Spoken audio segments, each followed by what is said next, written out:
안녕하십니까. 본 강의는 기계요소 설계 2 과목이고요. 조선이공대학교 기계과 2학년을 대상으로 하는 비대면 강의가 되겠습니다. 이번 시간은요, 기말고사를 앞둔 14주차 2차 시로서 정규 강의 시간으로는 마지막 시간이 되겠습니다. 비대면 강의도 마지막 시간입니다. 이 마지막 시간이기 때문에 기말고사에 대해서 준비할 수 있도록 미리 살펴보도록 하겠습니다. 별도의 대의원을 통해서든 기말고사에 대한 안내를 하지 않을 테니까 이 강의로서 모든 것을 마무리하도록 하겠습니다. 개별적으로 문의를 하신다면 제가 대답을 해줄 수가 없습니다. 그래서 기말고사 관련은 이 강좌로서 대신하겠다는 말씀 다시 한번 드리고요.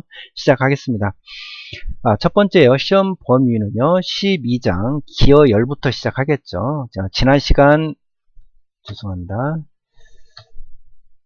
지난 시간에 보고서를 냈습니다. 기어열부터 관, 관이형, 밸브까지 정리를 하시라고. 자, 기어열부터 관, 관이형, 밸브까지가 시험 범위가 되겠고요.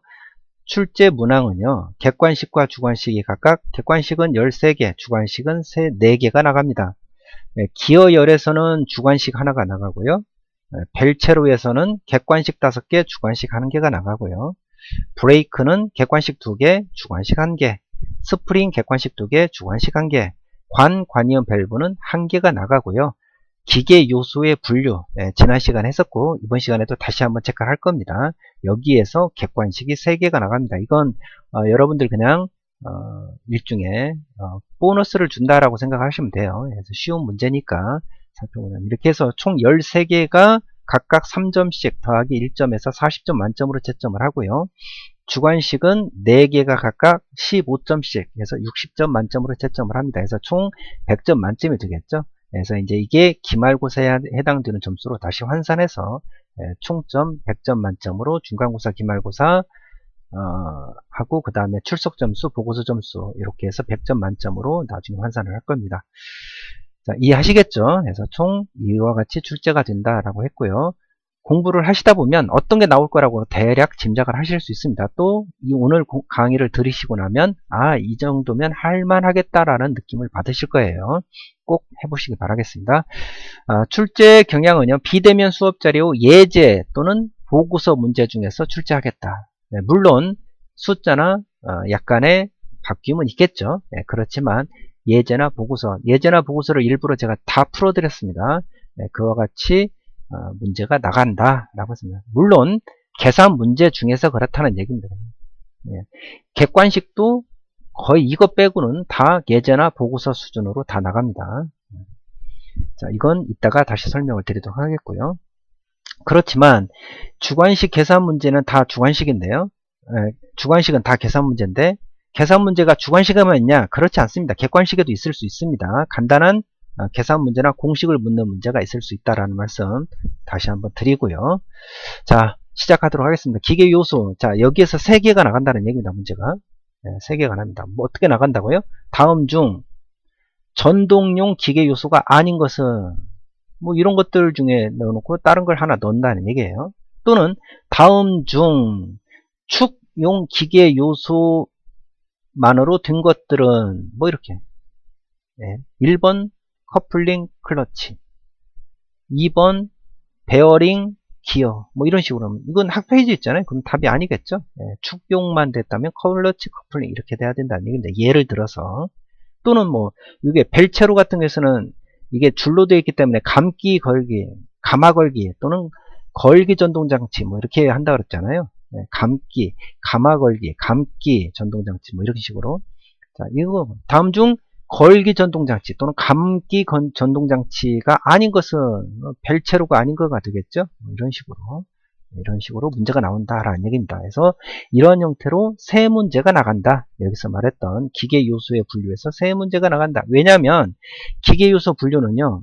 우리 작년 1학년 때 이걸 공부를 했었는데 분류를 했었는데 정확히 다시 짚어볼 게 없었어요. 그때는 이런 게 뭔지를 모르니까 그때 공부해봐야 소용이 없어서 이제 다 끝나고 나서 정리를 한 겁니다. 그래서 이와 같이 출제를 하겠다. 이미 우리는 다 공부를 했기 때문에 다 이해를 할 수 있습니다. 지난 총정리에 제가 다시 설명을 드렸었어요. 만약에 이해가 잘 안 되시는 분들은 14주차 1차 시크 공부를 다시 한번 하시기 바라겠습니다. 자, 기말고사 대비 문제를 풀어보도록 하겠습니다. 기말고사는요, 아까 풀이 문제는 총 4개가 나온다 그랬고, 즉 4개의 장에서 하나씩 나옵니다. 그러면 제가 오늘 각각 4개의 장에서 2문제씩 풀도록 하겠습니다. 그러면 이 2문제 중에 한 문제 형태로 나온다는 뜻이겠죠? 문제가. 자, 그래서 꼭 이 문제들은 풀어보셨으면 좋겠다라는 얘기입니다. 자, 이거 어떤 건 기어열 문제죠. 기어열도 한 문제가 나간다 했습니다. 다음과 같은 기어열에서 A, B, C의 이수를 32, 15, 64라고 할 때에, 자, ZA, ZB, ZC, A의 기어의 회전수 NA가 1600rpm이라고 한다면 C 기어의 회전수 NC는 얼마냐? 그죠? 중심 고정 기어열이네요. 네, 중심 고정 기어열. 그 중에서도 이건 뭡니까? 단순이죠. 네, 복합이 아니고. 자, 그러면 문제에서 주어진 거 첨자 달아주고요. 정리를 해준 다음에, 이거 C축 이놈, 이거의 회전수는 얼마냐 물어보는 거잖아요. 자, 문제 풀어보자. 그러면 이거 뭡니까? 푸는 방법이 2가지가 있었죠. 자, 첫 번째, 원동과 종동을 구분하자 그랬습니다. 자, A가 원동이면 B가 종동이고요. B가 원동이면 C가 종동이다. 동일축이 있느냐? 이건 없잖아요. 네, 그렇게 합니다. 원동은 A고, 종동은 B고요. 또 원동이 B가 되고 종동은 C가 됩니다. 자, 이렇게 되죠. 네. 자, 이 상태에서 속비, 전체 속비 I는 1번과 2번을 합해 곱한 거죠. 그래서 원동의 전수분의 종동의 전수 NA분의 NB, 그죠? 원동의 전수분의 종동의 전수 해서 NB분의 NC. 근데 NB하고 NC는 같잖아요. NB하고 NB는 서로 같지 않습니까? 그럼 없어져요. 결국은 NA분의 NC 이렇게 된다는 얘기입니다. 그죠? 네. 또는 종동 기어의 일수분의 원동 기어의 일수, 종동 기어의 일수분의 원동 기어의 일수. 우리 원동 전동을 분류해놨으니까 이대로 넣어주면 돼요. 바뀌는 거잖아요. 그러면 이발의 숫자가 B는 같으니까 없어져요. 그러면 ZC분의 ZA가 전체 속비가 되더라. 그죠? 자, 그러면 여기서 종동 NC를 구하라 했으니까 C를 동그라미 딱 쳐놓고 이걸 구하려면 NA하고 I를 알면 되죠. NA하고 I를 알면 됩니다. 근데 NA는 문제에서 주어졌고 I는 몰라요. I는 안 줬어. 그런데 I는 이 있수로도 구할 수 있으니까 ZC분의 ZA잖아요. I가. 그러면 A도 있고 C도 주었습니다. 그러면 구할 수 있다라는 겁니다. 그래서 I를 먼저 구합니다. ZC분의 ZA를. 그래서 ZC가 64고 ZA가 32니까 속비는 2분의 0.5가 되겠네요. 결국 NC는 속비에다가 NA를 곱한 거잖아요. 1분의 하면은 크로스하면 같아야 되니까 NC는 1하고 곱하니까 NC는 I 곱하기 NA. 그래서 I 곱하기 NA가 됩니다. 그러면 NA는 문제에서 1600으로 주었고 속비 I는 방금 0.5로 구했으니까 갖다 집어넣어주면 800rpm으로 돌겠다라는 얘기입니다. 이렇게 기어가 물려 있으면 A를 1600으로 돌리면 C는 800으로 돌아갈 거다라는 얘기입니다. 분당. 네, 이렇게 구해집니다. 이렇게. 자, 두 번째 방법 어떻게 구한다고요? 출력 맨 마지막 거 회전수는 또는 마지막 거 토크 구할 때 된다 그랬죠? 입력 회전수 곱하기 전체 속비를 한다. 마지막 회전수는 입력 회전수 곱하기 전체 속비를 해주면 된다라고 했습니다. 이렇게. 네.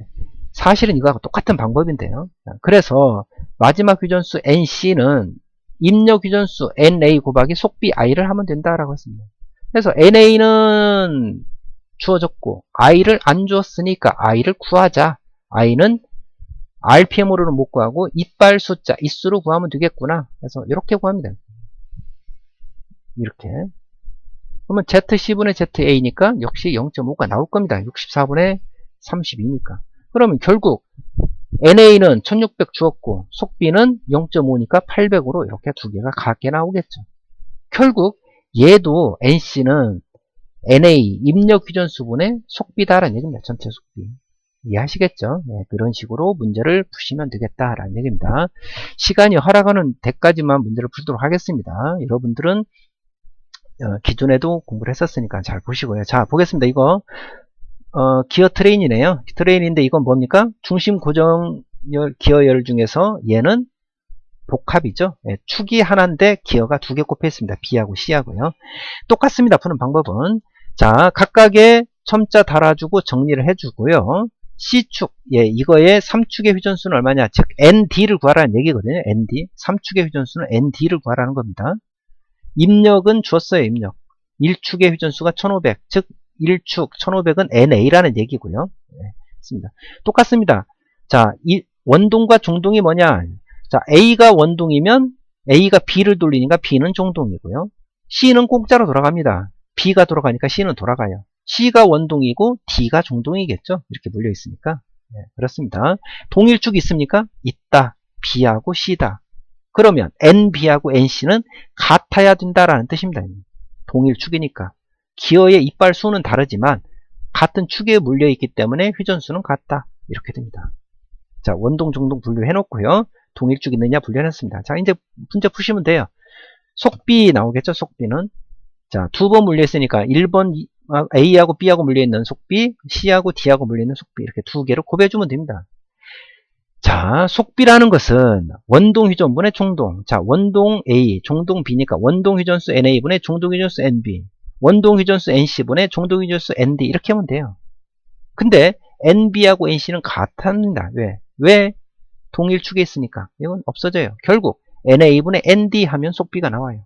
근데 문제에서는 NA는 주었는데 ND는 안 주었으니까 여기서 못 구한다. 그럼 어떻게 구합니까? 이빨의 수로 구하자. 이빨의 수.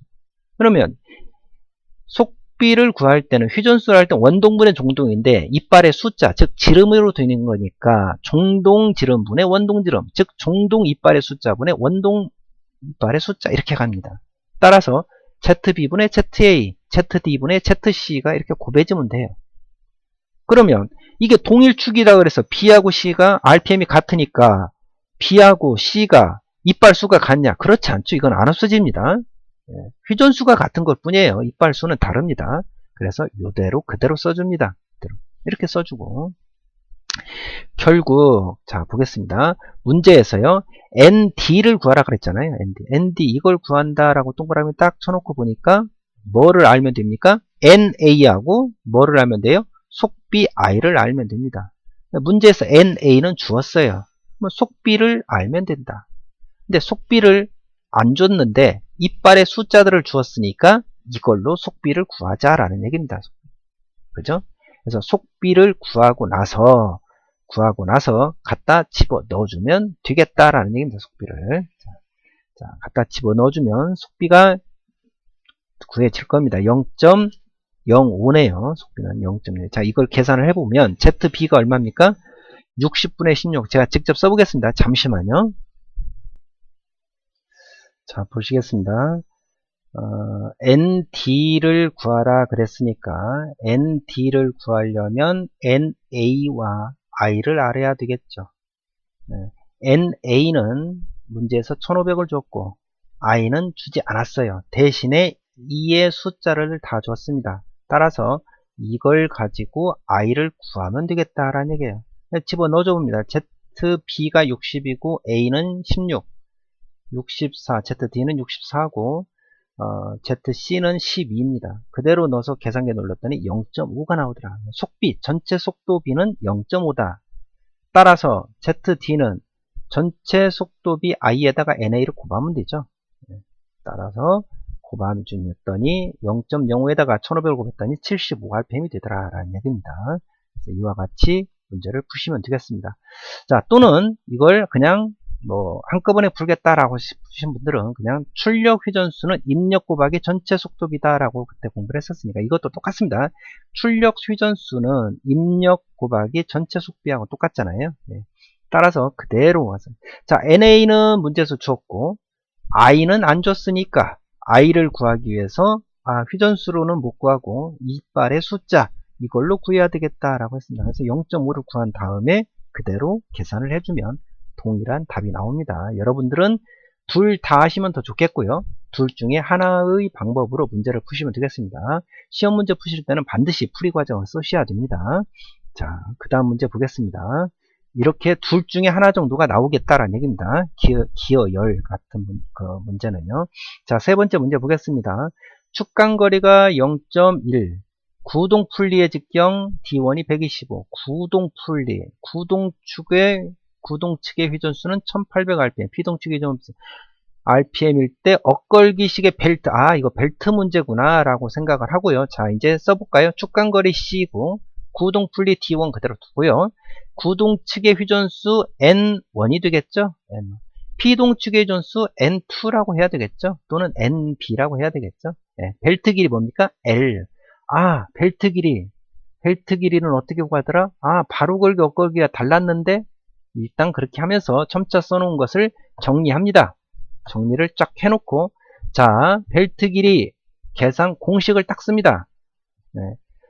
우선 우리가 바로 걸기 2분의 파이 D1 플러스 D2 플러스 EC 플러스 40분의 D2 마이너스 D1의 제곱이었는데 엇걸기니까 더 길어져야 되니까 플러스로 바뀌었었어요. 네, 그렇습니다. 이렇게 해놓고 문제에서 주었나를 봅니다.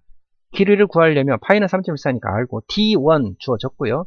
D2 D2를 아무리 눈 씻고 봐도 안 보입니다. 네. EC 축간거리 주어졌고요. D2 역시 모르고 D1은 알고 C 알고 그러면 D2를 모르는구나. D2를 구해야 되겠네. 자, D2를 구하려고 생각을 했더니 어떻게 해야 되느냐 한번 잘 보겠습니다. D1 자 속도비 자, 이런 것들 항상 속도비를 써먹으니까 속도비는 원동회전수분의 종동회전수 종동풀리의 지름분의 원동풀리의 지름 이렇게 하잖아요. 속도비는 안 줬지만 N1, N2를 알고 D1을 안다면 D2 구할 수 있는 거잖아요. 그죠? 문제에서 N1, N2를 다 주었고 D1을 주었기 때문에 D2는 여기서 구할 수 있다 라는 얘기입니다. 물론 속도비도 구할 수 있는 거죠. 자, 그렇게 됩니다. 따라서 D2를 먼저 구한 다음에 여기다 집어 넣어야 되겠구나 라고 생각을 한다고요. 자, 이 상태에서 속도비는 이렇게 되니까 D2는 이렇게 되겠구나 라는 겁니다. 또는 그냥 이것을 N1, N2를 이렇게 하고 속도비를 그냥 해도 됩니다. 자, 그대로 갖다 집어 넣어줘 봅니다. 450, N2가 450이고요. N1이 1800, D1은 125mm 이렇게 됐습니다. 들어갔더니 D2는 500이 나오네요. 종동축의 피동축의 풀리의 지름은 500mm겠구나. 그러면 원동은 작고 종동은 크네요. 그래서 속비는 낮아지겠군요.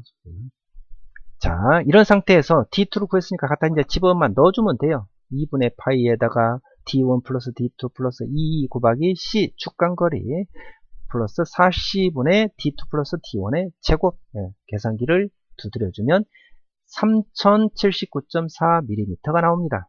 이런 식으로 답을 써주면 되겠고요. 이렇게 해서 계산해 주시면 되겠습니다. 자, 벨트 문제 하나 더 해보겠습니다. 풀리의 지름이 200, 회전수가 1600. 자, 동력이 들어있네요. 자, 좋습니다. 풀리의 지름 200, 그러면 D죠, D. 회전수 N이죠. 4kW, 동력 H kW입니다. 유효 장력 뭡니까? T2죠, T2. 자, 이랬습니다. 자, 그 다음에 동력이 나오면 흰 곱하기 속도를 뭘로 나눠요? 75 곱하기 뭘로 나눕니까? 1000으로 나누면 자, 정리를 해주고요. 기로 쓰고 9.8 곱하기 102 또는 75 곱하기 9.8로 나누면 마력이 나오고 킬로와트를 줬으니까 102가 들어가면 되겠죠. 힘 대신에 유효 장력이 들어가면 됩니다. 벨트는. 그래서 TEV가 되는 거예요. 이렇게 됩니다. 그래서 이렇게 동력이니까 무조건 이걸 써놓고 유효 장력을 구하라. 그러니까 TE에다가 동그라미를 딱 쳐요. 치고 이걸 구하려면 킬로와트를 알아야 되겠고 주었습니다. 속도 V를 알아야 되는데 안 줬어요. 그래서 V는 파이 dn 나누기 60 곱하기 1000 우리 맨날 이렇게 외웠잖아요. 파이 dn 왜 이게 이렇게 되는지 아시잖아요. 파이 d는 한 바퀴일 때 거리입니다. 원주 거리. 근데 몇 바퀴를 돌았냐에 따라서 거리가 달라지니까 n을 곱해주면 되는 거겠죠. 전체 거리.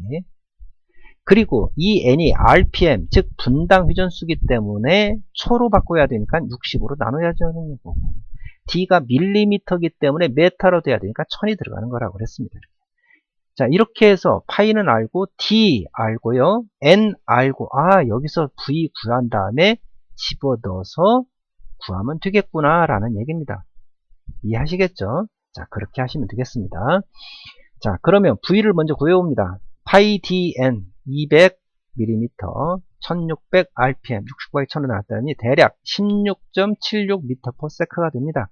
자, 그러면 hkW는 t, 즉 힘 곱하기 속도를 102 곱하기 9.8로 나누면 되니까, 여기에서 t2는 크로스하면 같아야 되니까 v분의, 그리고 위에 다 들어가면 되겠죠. 102 곱하기 9.8 곱하기 hkW 이렇게 들어가면 되겠습니다. 자, 이제 갖다 집어 넣어주면 돼요. v는 16.76 집어 넣어주고요. 방금 구한 거. 그 다음에 유효장력 102 곱하기 9.8 들어가고 몇 킬로와트? 4킬로와트 그랬습니다. 갖다 집어 넣어줬더니 이렇게 나오더라. 이렇게. 장력이기 때문에 뉴턴 미터가 되겠죠. 당연히 다 미터를 집어넣었으니까 이렇게 됩니다. 이렇게 문제를 푸시면 되겠다라는 얘기입니다.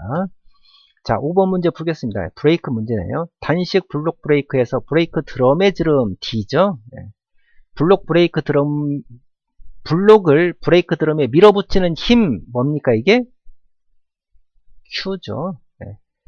1.9kN인 경우 브레이크 드럼에 작용하는 제동 토크 뭡니까? T죠. 마찰 개수 뮤. 네, 써줍니다. 써줘요. 네. 그럼 우리 그림 그렸잖아요. 이런 거 다. 네, 그랬죠. 이거 정리해봅니다. 정리 D는 해서, 자, 이런 것들이 미터로 되어 있기 때문에 하나 미터로 바꿨습니다. 450mm를 0.45m. Q 밀어붙이는 힘 1960N. 토크는 얼마냐라고 물어본 거고 마찰 개수 0.2라고 했습니다. 자, 그러면 우리 맨 처음에 뭐 했죠 이거? 그림 그려놓고 제동력 F는 뮤 Q 그랬죠? 제동력 F는 뮤 Q. 그리고 T는 뭡니까? 제동력 F 곱하기 2분의 D였죠? 그죠? 네, 기억나신가요? F 곱하기 2분의 D. 지름의 절반. 그러면 F 제동력은 뮤 Q니까 뮤 Q하고 2분의 D가 될 거 아닙니까? 그러죠? 자, 이렇게 자동적으로 나와야 됩니까? F는 뮤 Q고요. 브레이크 조작력은 힘의 합성으로 풀어라 그랬습니다. 합은 0으로. 제동 토크는 힘 곱하기 거리인데 제동력 F 곱하기 2분의 D고 F가 뮤 Q니까 뮤 Q 2분의 D가 됐습니다. 자, 이 상태에서 T에다가 동그라미들을 쭉 쳐놓고 보니까, 자, F 여기 없으니까, 자, 이놈에서 볼까요? 뮤 주어졌고 Q 주어졌고요. 2분의 D에서 D 주어졌습니다. 갖다가 집어만 넣으면 답이 되겠죠. 그죠? 네, 그렇습니다. 이렇게 집어넣고 전부 미터를 집어넣었으니까 뉴턴 미터로 나올 겁니다. 이렇게 이해하시겠죠? 차근차근히 하시고요. 이런 것들을 각각 해당되는 챕터에 대해서 정리를 하신 다음에 문제를 꼭꼭 푸시기 바라겠습니다. 브레이크 문제 하나 더 나갑니다. 드럼이 있고 축의장 브레이크에 브레이크 밀어붙이는 힘은 얼마냐 그랬습니다. 이번에는 뭡니까? 뭐를 구하라고요? 밀어붙이는 힘 Q를 구하라는 겁니다. Q. 자, 써보겠습니다. T가 500이고요. 토크 주어졌습니다. 밀어붙이는 힘은 얼마냐? 단 마찰계수 뮤는 0.입니다. 정리해봅니다. 아까 거와 똑같아요. 정리해놓고요. 무조건 3개 쓰죠. 이렇게 3가지. 이 상태에서 뭘 구하라는 거예요? Q를 구하라는 겁니다. Q. Q를 구하려면 F를 알면 되고 뮤를 알면 돼요. 뮤는 주어졌지만 F는 몰라요. 그러니까 이건 안 되겠구나. 자, 여기서 볼까? 여기서 봤더니 이 Q를 구하려고 봤더니 T를 알면 되고 D를 알면 됩니다. 네, T하고 D를 다 줬네요. 여기에서 Q를 구하면 되겠구나 라는 거예요. 뭐 이 식은 새로운 식입니까? 그렇지 않죠. 힘 곱하기 거리 F 제동력 곱하기 2분의 D. F가 이거라고 그랬으니까 뮤 Q 집어넣어서 뮤 Q 2분의 D가 되는 겁니다. 그러면 여기서 Q만 뽑아내면 분모 뮤 D분의 2T 이렇게 되겠잖아요. 갖다 집어넣은 거예요. 0.2 곱하기 지름 D는 0.5m 0.5. 2 곱하기 토크는 98.1 뉴턴 미터. 그쵸? 네. 왜 이걸 0.5를 집어넣느냐? 단위를 통일시키기 위해서 미터로 통일시키기 위해서 그렇습니다. 꼭 항상 통일하는 습관을 길러야 됩니다. 계산기 누르면 1962 뉴턴이 돼요. 그러면 문제에서 킬로뉴턴을 물어봤으니까 킬로뉴턴은 1.962 킬로뉴턴이겠다. 이렇게 답을 하시면 되겠죠. 네, 이렇게 하시면 됩니다. 이렇게 문제를 푸시면 되겠다라는 얘기입니다. 다음 스프링 문제 나오네요. 하중 W가 3kN이 걸리는 코일 압축 스프링의 변형량이 10mm일 때 스프링 상수, 스프링 상수 나오네요. 스프링 상수는 어떻습니까? 하중을 변형량으로 나눈 거다라고 했고, 이게 직렬일 때, 병렬일 때 달랐죠. 직렬일 때는 분의 1 이렇게 됐고, 병렬일 때는 더해줬으면 됐습니다. 써주고 정리한 다음에 스프링 상수의 기본식 써주고요. 이렇게 들어가면 된다라고 했는데, 이건 뭐 하나밖에 없나 봐요. 어떻게 됐든지 간에 변형량이 이거고 스프링 상수는 얼마다. 그러면 이것만 적용하면 되네요. 스프링 상수 얼마입니까? 하중 W 3kN, 3000N을 10mm 변형량 10mm. 그러면 뉴턴 밀리미터가 되겠죠, 단위가. 그죠? 네, 그대로 갖다 집어 넣어주면 됩니다. 300이 되겠네요. 300 뉴턴 퍼 밀리미터. 나는 이렇게 안 하고요. 얘를 미터로 하고 싶어요. 그럼 0.01m가 될 겁니다. 갖다 집어 넣어줘요. 0.01m. 그러면 3만 뉴턴 퍼 미터가 되겠죠, 답이. 그죠? 그래서 항상 문제를 풀 때는 단위를 잘 살펴보고 단위를 쓰는 습관을 길러라라는 뜻입니다. 이때는 지금 여기는 뉴턴을 집어넣고 여기는 밀리미터를 집어넣었으니까 이렇게 나오는 거고, 여기를 미터로 집어넣게 되면 이게 미터가 나온다는 뜻입니다. 그렇게 꼭꼭 연습을 하시는 습관을 길러보시면 되겠습니다. 8번 마지막 문제 정도가 될 것 같은데요. 자, 다음과 같은 스프링 장치에서 스프링 상수 K1, K2, K3가 이렇다. 하중의 처짐 전체 양이 150mm일 때 하중은 얼마냐? 이거 우리 수업 시간에도 풀었었습니다. 비대면 수업에도. 자, 이게 딱 봤더니 직렬입니까? 병렬입니까? 직렬이다. 그러면 스프링 상수라는 것은 하중을 변형량으로 나눠주는 건데, 요런 때는 스프링 상수 K분의 1은 K1분의 1 더하기 K2분의 1 더하기 K3분의 1이 되겠구나. 왜? 직렬이니까. 병렬이라면 더하면 되는 건데, 자, 그렇게 되죠. 네. 그러면 이 상태에서는 이걸 구하라 라는 얘기인데, 이 K. 이걸 적용을 해서 W를 구해놔라 이거죠. W를 구하려면 K값 알고 델타값 알면 됩니다. K값 알고 델타값 알면 되는데, 델타는 주어졌고 K값은 3개로 나눠져 있어요. 그러면 여기에서 이 K를 구해서 집어넣으란 이거죠. 그렇습니다. 그래서 이렇게 하중은 K 델타가 될 텐데, K값은 구해서 쓰고 델타는 문제에서 주었다라는 겁니다. K값은 이걸로 구해야 되겠죠. 직렬이기 때문에. 자, 구해봅니다.